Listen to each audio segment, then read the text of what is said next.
We as business owners are seasoned professionals and seasoned campaigners when it comes to those campaigns that we call business.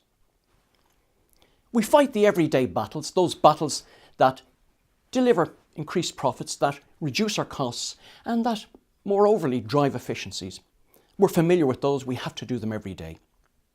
And then we fight the individual battles, the single ones, the ones that come from us time to time. So, for example, Brexit, GDPR, and recently you might remember Y2K. Now, I mention Y2K purely because Y2K was calculated, and the costs were calculated of what it actually cost us as a business community 20 years ago. According to Capgemini, it was 858 billion. Yes, you heard me correctly, 858 billion. Can you believe that? And we all paid for that. So don't presume that any of these individual things don't actually cost you money, because they do. We then, of course, have the cyclical battles. And the cyclical battles are those which come from time to time. They wreak havoc among the business community. We actually can't estimate what they're costing us. But in reality, we have all suffered them. I'm talking about the recession. The one that we've just come out of is typical of a cyclical battle that we have fought. Did it affect you? Did it affect you? I know it certainly affected me. And I'm lucky, I'm one of the survivors of it. Many of us have the resilience to get through something like that. But we are all familiar with those who didn't survive it, whose businesses were crushed and crumbled. And that's just part of it. But I'm not here to talk about the past. I want to talk about something more insidious, something that's happening under our noses. In fact, it started less than a decade ago and has a real impact on your business today. According to a Harmon report back in 2011, it estimated that 12% of an employee's cost was being lost due to distraction in the workplace. A further report from Udemy in 2018 called Distraction in the Workplace calculated that has risen anything from 14% to 28%. Can you afford that? Can any of you afford that sort of cost to your company in lost efficiencies? I doubt it. But the problem is, you see, it's going unseen. That's why it's insidious. And it's very difficult when you don't know actually what's happening within your own organization. So today what I want to talk to you about three things. I want to talk about why it's happening. So it's driven by curiosity, strangely enough. The second thing is driven by technology and communications and the developments that have come along that just coincide with our need for instant gratification and for our curiosity and for distraction. Also, the final thing, I'm going to suggest three things that you might do, that you could do tomorrow in your own business to help you to improve the efficiencies without having to invest any real money. These are part of a number of things that I've put together, but I've only time in what we've got here today just to be able to put three of them for you together. So let me start off by Mario Livio, who's an international astrophysicist, in his book, Why? What Makes Us Curious, identified two particular types of curiosity that we all have. The first one is perceptual. Now, perceptual curiosity is what we have in common with the animals. We use it to survive. We see strange things and we go, "Ooh, I wonder what that's about." We're not happy with certain situations. So we're very cautious in certain things that we do. And you see animals doing that. Introduce anything strange into their environment, and you'll see them react in a way that makes them very cautious. Strangely enough, as humans, we're a bit perverse in how we manage that ourselves, because we do know situations that will put us under severe stress and possibly kill us. So, for example, speed, thrills and excitement in life. We've seen how they can kill us. Possibly even standing up in front of you here today. You know the stress, you've heard about that. But that's a different story. So that's perceptual curiosity, and it has a place in our lives, and we should be aware of it. But the one I want to really draw your attention to is epistemic curiosity. Now, this is where we differ from the animals. Epistemic curiosity is about the quest for knowledge, our development as a species over all of the centuries. We love acquiring knowledge. We love applying it to different things. How can we make life better? It's what's brought us to where we are technologically today, where we are in terms of communications. But it has a dark side, and don't underestimate that. It's been responsible for the development of weaponry, and also partially for the destruction of the planet. But I'm not here to talk about those particular aspects, but just to make you aware of where it's taken us. But strangely enough, it's that development around communications and also around technology that has created a perfect storm. And this has only happened within the last decade. Let me give you an example. I'm going to take you back, for those of you old enough, and unfortunately I'm old enough to remember, but for those of you old enough to go back one generation. So we're going back to 1995. Believe it or not, the mobile phone only started being used as a tool back in 1995. Email, up to that point, was not being used as a tool.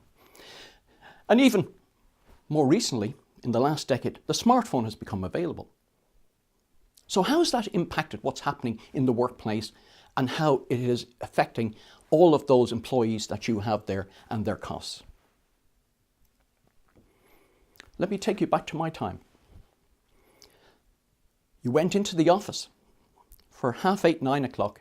Yes, we did start as late as that, and there's a reason for it, because you couldn't get anybody on a phone before that. And when you went into the office, you were handed what's called a phone. It was a landline, and you dialed out on that landline if you wanted to get anybody. And they phoned you, and it often came through a switch in large organisations. So you'd see a large switchboard set up. Now, I know some of you are looking at me here as I'm talking about Dickensian England, but I'm talking about a generation ago. And it's amazing to think that's what we did. But if you think of the impact in the office once, you were not expected to make personal calls on that phone. In fact, they were frowned upon. If you wanted to make a personal call, you went out to a thing called a phone box. You should look up images of that in ancient Ireland. You went out at lunchtime when you got your hour off for lunch because you had handed back your landline to your business, and you came back an hour later. And you were given that phone again till 5 o'clock. And at 5 o'clock, you handed that phone back and you went home to the comfort and sanctuary of your own family. So business stopped for you there and then in terms of communicating by phone with anybody else in the business world. Let me just take you to another part of what happened back then because it's relevant. We had what you call these days snail mail. Yes, every morning, batches of letters, yes, typed up letters in envelopes had to be opened up, had to be sorted, had to be read by certain people, had to be sent to their designated sections of the office. Now I want you to think about that for a minute. The person who wrote those letters had to sit down and write it, had to have it typed up, had to have it posted. So the turnaround time from that point to you getting it was probably about 3 working days. By the time it went through your office and the person read it and responded to it, it was probably another 3 working days. So what you had was a managed expectation around time from a message being sent to a response being received. Look at what's happening today. Somebody fires off an email and expects an instant response. This is the instant gratification. And in doing so, doesn't give you time to consider what you're going to say. How often have you seen emails that really should never have been sent? Careless emails, maybe emails with the wrong sense behind them, maybe making you vulnerable in your business in terms of costs, potentially being sued. Whereas a bit more time taken to consider what you were going to say would have made all of the difference. But getting back to our letters coming in, another important aspect of that was who read them. Somebody senior would have scanned down through them and would have designated them out. They would have initialed them if they needed to be seen. And in some cases, yes, this huge piece of kit called a photocopier was used. And a letter was put in and 1 or 2 copies might be generated to be circulated to a different department. You might remember that. The photocopier, by the way, is that strange piece of kit that was a joke many years ago, and many a bum was photocopied on it, but that's a private joke outside of here for another time. But those of you who know about that will be fully familiar with it. Anyway, there was a consideration given to the amount of letters created and circulated. The responses were then created, and a thing called a flimsy sheet, which was a copy of the letter, would then be inserted into a file. The point about copies being here, and this is the sort of first point I want to make to you, is not everybody was included because they didn't need to be. However, when you look at email and how email is being used today, you see that people are just being inserted in as part of a thread. And before you know it, this thread is revolving around, and there's more people involved that should never have been involved in it, and it's sucking time out of their busy lives. Why? Because you can do it, not for any other reason. And they feel obliged to start reading through these threads. They're inappropriate, they're time wasters. They just absorb so much time out of it. So what I'm suggesting to you on the first, I said I'd give you 3 suggestions on how you might change this. The first thing I'd suggest to you is this. When you're thinking of CCing an email, I want you to imagine a photocopier right across the far side of the office.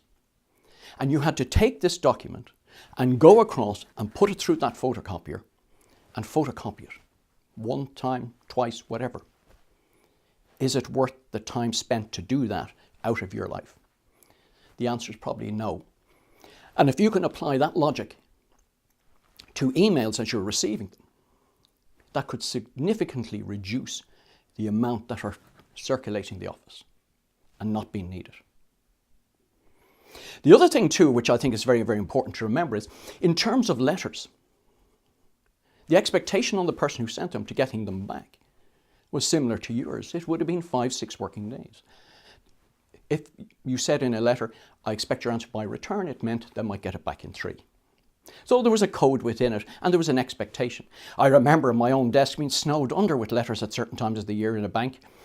I had 3 trays. I always remember the top tray we called pending, which meant we'd get around to it probably today or tomorrow. We had pending, which was the second level that might be dealt with within the next week. And we'd pending, which was the one that we hoped we never heard from again. And we just didn't have the time to respond. And you know why we didn't have the time to respond? Because what happened was, when it came to 5 o'clock in an office, you did not stay back to work late. Because the expectation was if you did, you'd be paid overtime. You weren't expected to work for free for the company, as you often see today, and many organizations taking advantage of this. So, somebody senior had to make a decision about you and your colleagues staying back to work. And in many cases, it didn't justify the money being spent. So what you had overall was a significant difference in the pace of life, in the stress levels that you had, because only senior people maybe so often might take home a file from the office.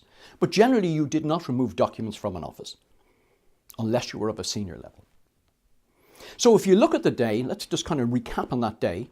You started at probably about 7 o'clock in the morning, got up for breakfast, listened to the news on the radio. You might listen to the radio in the car. You had a newspaper, yes, newspapers, you do remember those. They were actually paper things. There was a vendor on every street corner selling them and making quite a decent living from it. So your news was there. It wasn't instantaneous news except what you got on the radio or the television. The next time you got access to news would have been your lunchtime. And again, that might have been a radio or television. And then finally at 5 o'clock, and when you left the office and went home, you had from about, say, 5:30 till bedtime with your family. And you could catch up on any news and do any reading and things you had. So the pace of life was completely different, and the expectations around that made for a much less stress-ridden lifestyle. What's changed now? With the modern advantages in terms of communications, and we've seen it, we've created this flat office system, which we thought was what everybody wanted. You now have all of these daily intrusions into people's lives.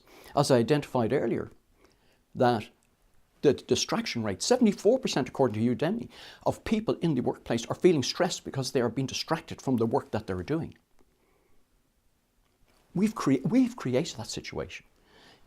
All of us, we've created that situation. And it's not to our advantage. The figures are out there and the costs are rising annually. So I'm suggesting we need to address this, but you need to know that it is happening. Just watch it. Because it's difficult to monitor, because people are staying back late. But the quality of the work that they're delivering the quality of their time invested into a particular project is far less than when we would have got maybe a generation ago. So what I'm saying to you here today is, be aware of what's happening. Monitor it in your own office. Calculate the costs. And let me give you 2 other ways of helping you fight this particular battle, because it's going to go on for some time. This is not a once-off. This is going to be going on maybe another generation or 2 before we sort it out. And it is costing you serious money. So if you ignore it, this money is being sucked out of your business and you don't even see it. So let me give you my second suggestion on this. Take a room in your office and create what I call a library situation. And for those of you familiar with libraries, they're very simple. You leave a mobile phone outside, turned off, and inside that room, you may not have books, but you've workspaces that do not allow people to talk to each other. There is no talking allowed within this space. This will allow your people to go in and work in a distraction-free environment for a length of time that they need. So you don't have to send them home. You can create the environment within your own space. And if you don't have that space in your office, well then the third one I'll give you is the stop clock. A simple clock put on the desk, set it for the time you need, tap it, and it'll count down. So anybody walking past your desk and you put a rule in, don't disturb anybody if the clock is going. And you can see very quickly, oh, there's only 10 minutes left, I'll give him a shout then. I won't interrupt her there. So there are 3 little suggestions. So really what I want to do is just recap on where I came from on all of this. I said at the very beginning I wanted to talk about the importance of curiosity and how it feeds into instant gratification and how it feeds into distraction and the cost of that to you in the workplace. The cost also in terms of communications and technology, which has formed a perfect storm which encompasses these other elements that I've just spoken about. And finally, I said I would give you 3 suggestions that you might consider, that you might take back to your office space and maybe integrate them as part of a working day. I hope that these will make a significant difference to you. Thank you.